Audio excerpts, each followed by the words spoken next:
baba ndiye alisimamisha maandamano. Hakukuwa na maandamano hiyo time. Na in fact Gen Z wenyewe just a minute because timelines are important. Unaona? Chaksi, timelines are important. By the time hawa jamaa wanaingia, I think waliingia July. Hakukuwa na maandamano ya kusimamishwa. Na Gen Z wenyewe ndio walisimamisha maandamano yao. Unakumbuka wakisema mambo ya kwenda State House hatuendi. Na wako hapo hao activists wenyewe, all those tweets are there. Kuna wenye walijaribu kwenda State House. Lakini sio baba alisema msiende. That one we have to be very clear. Number 2, baba's arguments ya kusema anataka ku support hii gava ilikuwa twofold. Issues mbili pekee na yeye mwenyewe alikuwa anazi-explain vizuri sana. Alisema lazima to protect the democratic state. Ya kwamba huyu jamaa kama ni kumtoa tumtoe kwa ballot. Unaona? Number 2 ni sustenance. Is that the only option? No, that's not the only option. Okay. This is his argument. Got you. This is why he said let us prop up this guy until a point when we can remove him democratically. Kwa sababu Chaksi, ukweli ni kwamba nobody in Kenya can say with certainty anajua kitu ingefanyika kama William angetolewa pale na Gen Z.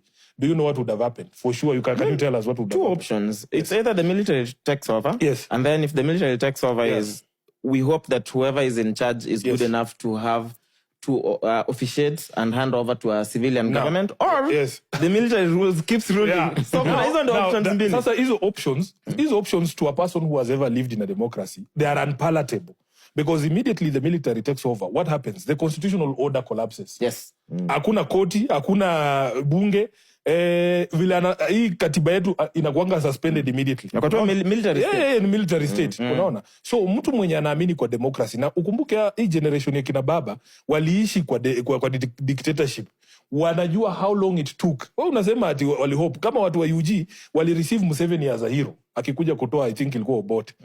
Jamaa amekatalia hapo, sasa amefikisha anafanya his 7th term.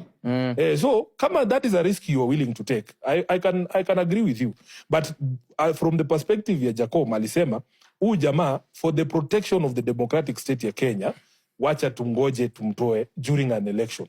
Number 2 akasema we are preserving life, kwa sababu watu wengi walikuwa wanadai sana, by the way, honestly speaking. Na ule jamaa hata saa zingine tulikuwa tunaenda maandamano na yeye, tunamwambia baba sisi tunataka kwenda maandamano daily. Anakuuliza Edwin bana, you know, even you must allow us to rethink some of these strategies. Kwa sababu every day we go out, people are being killed. Every day you go out, how do we ensure that yes, we can still do what you want us to do in maandamano, but nobody dies? How can we do that? Unaona?